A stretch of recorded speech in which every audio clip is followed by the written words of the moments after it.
Welcome to EC Vlogs, a series of videos where we focus on the recent past, the present, and the future of various associate nations. I'm your host, Jay Dansinghani, and this week, the spotlight is on Hong Kong.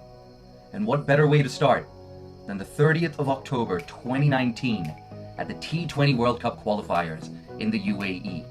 Every appeal for LBW, every appeal for caught behind was being obliged by the umpires. Both Kinchit Shah and Nizakat Khan chipped in with a direct hit each. Oman was teetering at 42 for 6 inside the first 9 overs of the fourth qualifying playoff.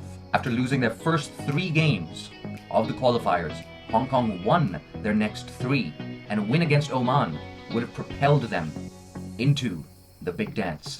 But no, Jatinder Singh unleashed a barrage of reverse sweeps and switch hits to drag Oman back into the contest before number 9, Naseem Kushi, joined him at the crease.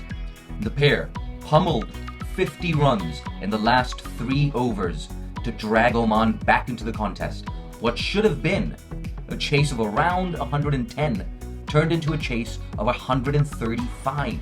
Bilal Khan then put on a masterclass in swing bowling, reducing Hong Kong to 18 for 5. Scott McKechnie tried his best, but the chase never gathered steam.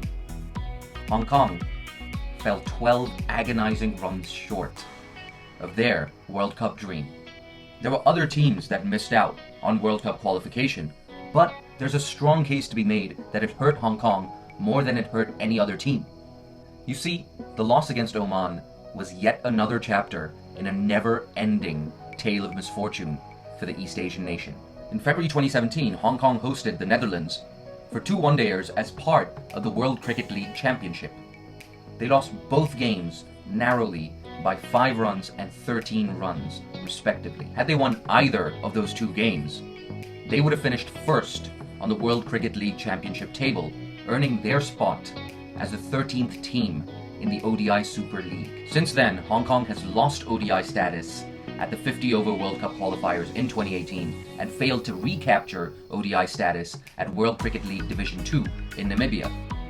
This has led to a huge drop-off in funding from the ICC, which has precipitated the retirement of Scott McKechnie and led to first-team players such as Jamie Atkinson and Chris Carter prioritizing their day jobs over their careers in cricket. And who can blame them? I'd probably do the same. Unfortunately, this has coincided with a period where 3 guaranteed starters have been hit with anti-corruption bans, including brothers Irfan and Nadeem Ahmed, who've been banned for life. And no, I'm not even close to being done. Heading into last year's T20 World Cup qualifiers, Hong Kong lost the services of prodigiously talented skipper and emerging cricket favourite Anshi Rath, and she moved, or rather switched allegiance to India to pursue his dream of playing Test cricket. Days later, Hong Kong's squad got even lighter when Babar Hayat, Ehsan Nawaz, and Tanveer Ahmed withdrew themselves from the squad to protest the performance-related axing of former skipper Tanveer Afzal. The Hong Kong story is a lot more than a tale of adversity. It's about a team that refuses to lie down. We've talked about their recovery after losing their first 3 games of the qualifiers, but that's not the only example. There was, of course, that game against India at the Asia Cup, where they almost chased down 286. They recently beat Malaysia in a winner-takes-all game at the ACC Eastern Region T20 tournament, just a week after being whitewashed by the same opponents. That victory helped them advance to the main qualifying stage of the Asia Cup. During this time, many players who weren't guaranteed starters have stepped up to the plate.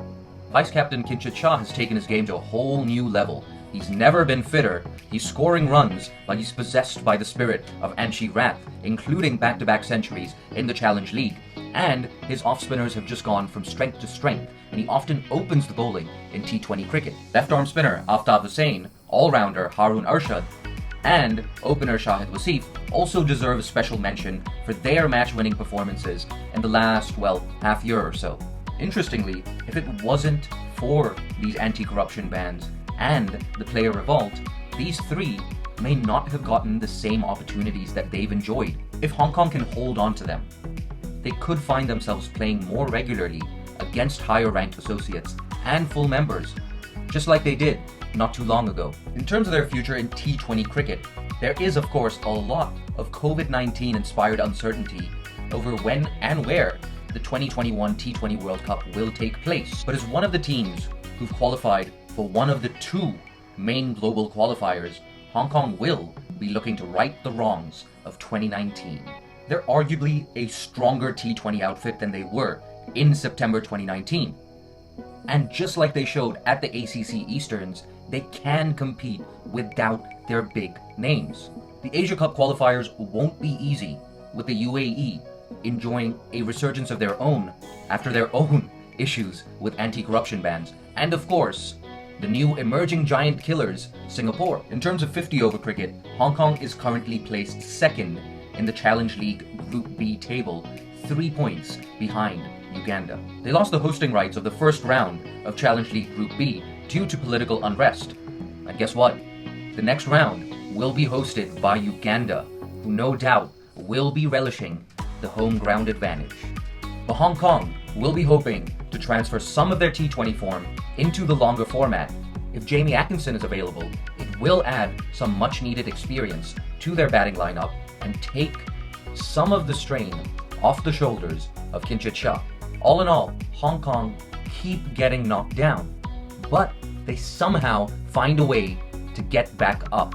Theirs is a story not just of adversity and setbacks, it's also a story of a unique, inspiring brand of resilience. I'm your host, Jay Dansinghani. If you like what you've heard, you can follow me on Twitter at JCricketDude. Don't forget to like, share, comment, and find us, Emerging Cricket, on Facebook, Twitter, Instagram, and YouTube.